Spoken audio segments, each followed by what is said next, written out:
केंद्रीय गृह मंत्री अमित शाह के प्रवास ने भाजपा के कार्यकर्ताओं में उत्साह भर दिया है। छत्तीसगढ़ में एक साथ विधानसभा एवं लोकसभा दोनों ही चुनाव के लिए यह कहते हुए बिगुल फूंका कि 2 इंजन वाली सरकार बनानी है। छत्तीसगढ़ के लोगों ने एक इंजन तो पहले ही लगा दिया है, अब छत्तीसगढ़ में भी भाजपा की सरकार बनानी होगी। उन्होंने कहा कि यहाँ सरकार बनेगी तभी तो वहाँ दिल्ली में मोदी प्रधानमंत्री बनेंगे। छत्तीसगढ़ की जनता को भाजपा ने शासन करने का मौका दिया है। भाजपा की केंद्र में सरकार बनी, अटल बिहारी वाजपेयी प्रधानमंत्री बने और उन्होंने छत्तीसगढ़ का गठन किया। मध्य प्रदेश से अलग होने के बाद छत्तीसगढ़ बीमारू राज्य था। रमन सिंह मुख्यमंत्री बने और 15 साल में बीमारू राज्य को इससे उबारा। अब भी इस दिशा में काम कर रहे हैं। शाह ने अपने 25 मिनट के भाषण में चुनावी शंखनाद के अलावा जाति समीकरण का कार्ड भी खेला। उन्होंने छत्तीसगढ़ के आदिवासियों के हित की दुहाई देते हुए कांग्रेस पे निशाना साधा। छत्तीसगढ़ में आदिवासी के बाद सर्वाधिक संख्या पिछड़े वर्ग की है। इस वर्ग को भी प्रभावित करने से वे नहीं चूके। वे इस बात की याद दिलाई कि मोदी सरकार ने पिछड़े वर्ग के आयोग बनाया है। अपने संबोधन में उन्होंने युवाओं को अधिक तरजीह देते हुए उन्हें जिगर के टुकड़े कहा। शाह यह जानते हैं कि युवा की निर्णायक मतदाता साबित होगी। जाति वर्ग के अलावा हिंदुत्व का एजेंडा भी भाषण में शामिल रहा। उन्होंने छत्तीसगढ़ियों को जय श्री राम कहते हुए अपना संबोधन शुरू किया।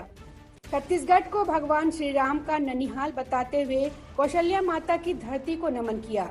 साथ ही मां सर्वमंगला एवं मां मरवा रानी का भी स्मरण किया।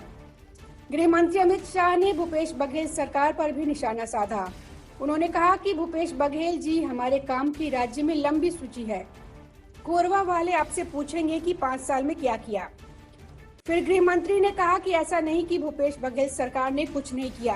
भ्रष्टाचार बढ़ाने, दुष्कर्म बढ़ाने, आदिवासियों के जंगल कम करने का भूपेश बघेल की सरकार ने किया। भूपेश सरकार और उनकी पार्टी ने जनजातीय समाज के लिए क्या किया, इसका जवाब छत्तीसगढ़ के आदिवासी भाई बहन मांग रहे हैं। कांग्रेस सरकार की सबसे दुखती नब्ज को दबाते हुए शाह ने उद्बोधन के दौरान कहा कि 2.5 साल की चल रही लड़ाई की वजह से यहाँ का विकास कार्य अवरुद्ध हो गया है। यह सभी जानते हैं कि इस मसले की वजह से भूपेश सरकार समय बेसमय घिरती रही है। सरकार में ही बैठे मंत्री अपना निशाना बनाते रहे हैं। अमित शाह ने लोगों को संबोधित करते हुए कहा कि विकास का पैसा कहाँ गया।